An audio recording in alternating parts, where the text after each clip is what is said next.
Welcome back, U.S. History 713. I'm Walter Wilson, and this is Module 8 in my defense of the paper I turned in last week. My paper was entitled, The Waynesboro DuPont Plant.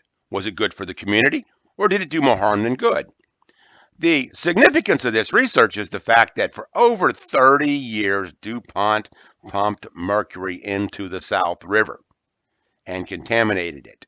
So, with all of that contamination, did that outweigh the benefits, or did the benefits outweigh the negative part of DuPont being here? That is my question. I was fortunate to have a couple of books that I inherited that are 50 and 70 years old on DuPont.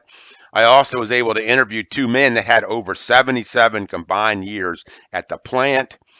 And I was able to go up here just a few miles away to the Waynesboro History Foundation, go into the basement, and went through multiple booklets and pamphlets and newsletters, decades worth of newsletters, actually looking at the originals, and then also, of course, Wall Street Journal articles and many local newspaper articles. The plant was conceived in the late 1920s. 28 construction began, and they hired over 1,000 people to work on building the plant. 1929, production actually began. They even expanded it once during the Great Depression, and then a couple other times, about every 20 years or so, when they came out with a new product, they would build a new plant or expand what they had. The good news for everybody involved in Waynesboro and then with DuPont, when the Great Depression hit, DuPont thought that normal times will come back only if industry continued its research, opened new plants, and went on developing new products, thus creating new jobs and opportunities. Very fortunate that that was DuPont's attitude. They could have taken a wait and see attitude, and maybe this plant would have been shuttered before it even got really going. One of the benefits to the community was DuPont encouraged their people to really get involved with the community. March of Dimes, United Way, Big Brothers, Big Sisters. It goes on and on.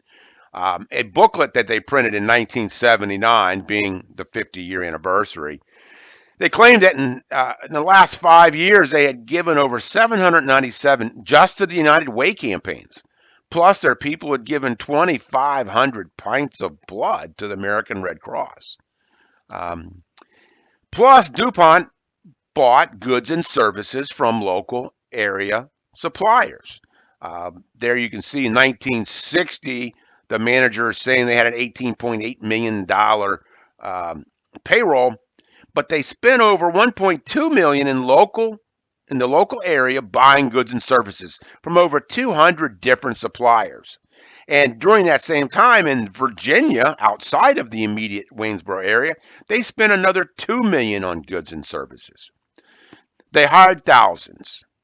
Initially starting off, as I said, over 1,000 to build the plant, and then about 1,400 to get this plant started. And then when they expanded, they added more people. 1,800 were on staff in 1990 when the payroll was $80 million. And then in the 30s, they ended up with over 2,300 at one point working there. That increased to over 4,000 in the 40s. And then in the 60s, they had about 3,500 people working. I got to interview the two people that, like I said, they gave me a lot of information, but I have two quotes here from them. One, it was the highest paying place in Waynesboro to work. That would be a good place to work. And then the one said that DuPont got a raise, all the stores did too. So, of course, the people at DuPont weren't going to get a raise without everybody knowing about it. So, what happened? Everything went up in price. He said that you could go to Kroger, the milk, the bread, everything was 1 or 2 cents higher because the people had more money to spend. Maybe one of the biggest things that DuPont did here was they had a laboratory just to try and come up with new products. This wasn't a small laboratory. They had over 300 scientists and specialists, and they created new products that made other people's lives better.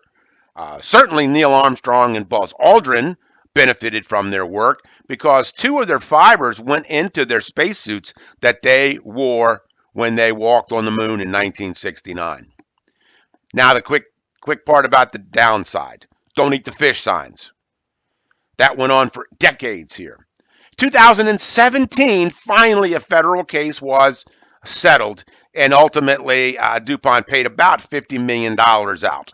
So it went to various places in Virginia, but a lot of money was spent around here, and the cleanup has occurred, and people are now fishing and standing out in the middle of the river actually fishing. So the Waynesboro DuPont plant came to town when jobs were needed most. For decades, a great asset to the employees in the local area, and the damage has been cleaned up. So I'm going to conclude that the DuPont plant did more for the community than it harmed it. Thank you for your time.